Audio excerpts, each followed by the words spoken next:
माझ्या सर्व महामानवांना त्रिवार अभिवादन करतो आणि इथे मंचावरती उपस्थित सर्व मान्यवर तसेच सगळे उमेदवार, इथे उपस्थित माझ्या माता भगिनी, बंधू भगिनींनो, वडीलधारी मंडळी आणि या चळवळीतल्या तमाम साथीदारांना माझा जय जिजाऊ, जय शिवराय, जय ज्योती, जय क्रांती, जय लहूजी, जय मल्हार, अस्सलाम वालेकुम रहमतुल्लाहि बरकातू आणि क्रांतिकारी जय भीम.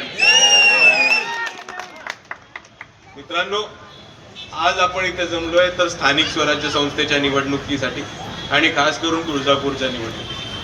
पण हेच बोलत असताना तुळजापूरमध्ये जो विकास व्हायला पाहिजे होता आणि विकासाच्या नावावर जो भकास झालाय आणि त्या भकासाच्या मागची जी चोरी आहे त्याच्यावरती सुद्धा आज बोलणं गरजेचं आहे. आपण समजून घेतलं पाहिजे.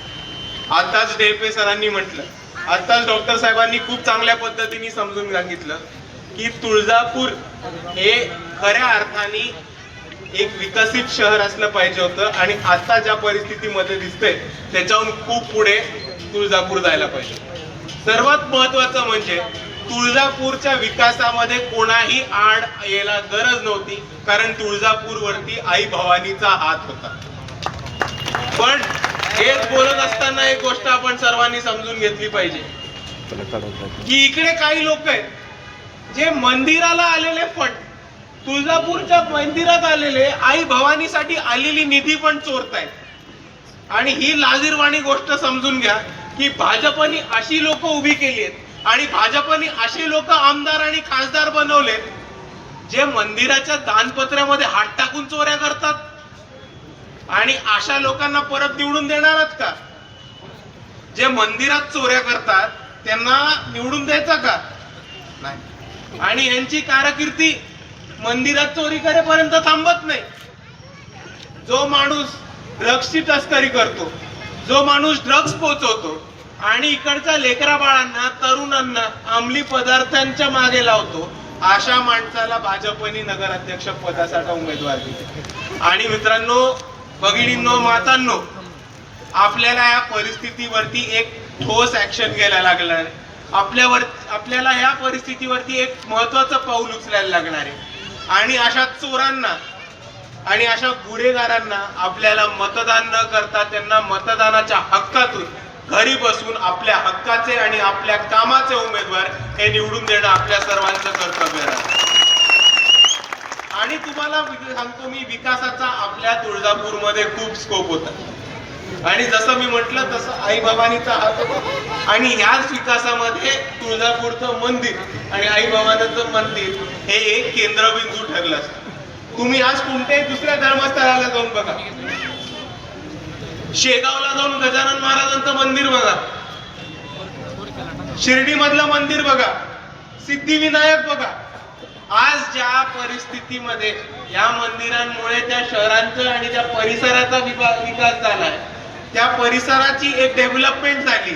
तिथे पर्यटक स्थळ, चांगले हॉटेल्स, त्याच्यावरनं येणारा रोजगार, त्याच्यावरनं येणारं उत्पादन, त्याच्यावरनं येणारा मुनाफा, प्रॉफिट आणि त्याच्यामधनं होणारा त्या शहराचा विकास बघितला तर आपल्याला कळेल की आपलं तुळजापूर खूप मागे राहिलेलं आहे. शिर्डीला एअरपोर्ट सुद्धा झालाय.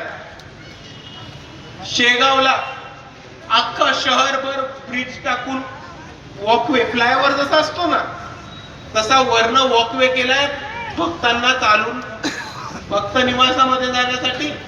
आणि तसंच शेगावमध्ये गजानन महाराजांच्या मंदिरासाठी जाण्यासाठी. बघा, जगभरातनं, भारतातनं आज तिकडे भक्त जातात आणि त्याच्यामुळे खूप मोठा एक रेव्हेन्यू, चंदा आणि पैसा हा मंदिराच्या त्या देणगीमधनं उपस्थित होतो आणि त्याच्यामुळे त्या शहराचा विकास होऊ शकतो.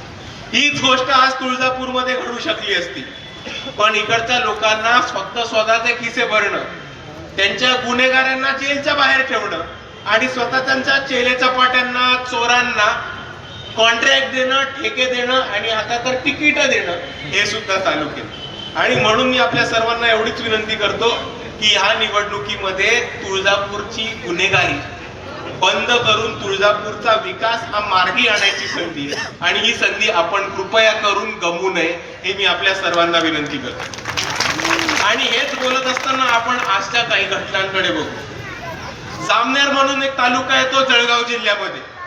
तिकडचा व्हिडिओ तुम्ही बघितला असेल की भाजपची लोक समोरच्या उमेदवारांचा फॉर्म फाडतायत, फॉर्म रद्द करा म्हणून शासकीय अधिकाऱ्यांवरती प्रेशर टाकतायत आणि अशी एक परिस्थिती निर्माण करतायत की भाजप सोडून कोणता उमेदवारच नाही समोर राहणार. आणि दुसऱ्या बाजूला बघा, 23 नोव्हेंबरला बातमी आली होती. किती तारखेला? 23 नोव्हेंबरला, की 100 नगरसेवक भाजपचे बिनविरोध हे निवडून आलेले. आता मला सांगा, निवडणूक किती तारखेला? 2 तारखेला. मतमोजणी किती तारखेला? 3 तारखेला. 3 तारखेला.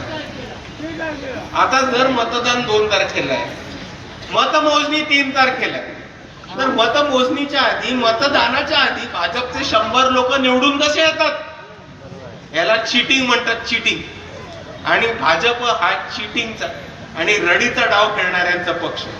बघा तुम्ही, निवडणूक व्हायला 1 महिना राहतो, निवडणूक व्हायला 2 आठवडे राहतात, मतदान कोणाचंच झालं नाही, मत अजून कोणी केलं नाही, तरी 100 नगरसेवक निवडून येतात. मग निवडणूक घेता तरी कशाला? निवडणूक घेण्याचं नाटक तरी कशाला करतात? आणि याच्यासाठी मी म्हणतो की हे चीटिंग करून जिंकतायत. आणि इकडे पोलीस प्रशासन, न्यायव्यवस्था, ब्युरोक्रेसी, प्रशासक, अधिकारी या सगळ्यांना मॅनेज करून त्यांनी स्वतःच्या खिशामध्ये टाकलं आणि स्वतःचेच लोक कसे निवडून येतील याच्यासाठी भाजपने पूर्ण सेटिंग लावलं. आणि म्हणून मी आपल्या सर्वांना एवढीच विनंती करतो जाण्यापूर्वी की ही निवडणूक अतिशय महत्वाची निवडणूक आहे आणि स्थानिक प्रश्नांबरोबर स्थानिक पातळीवरची लोकशाही सुद्धा टिकवण्याची ही निवडणूक आहे.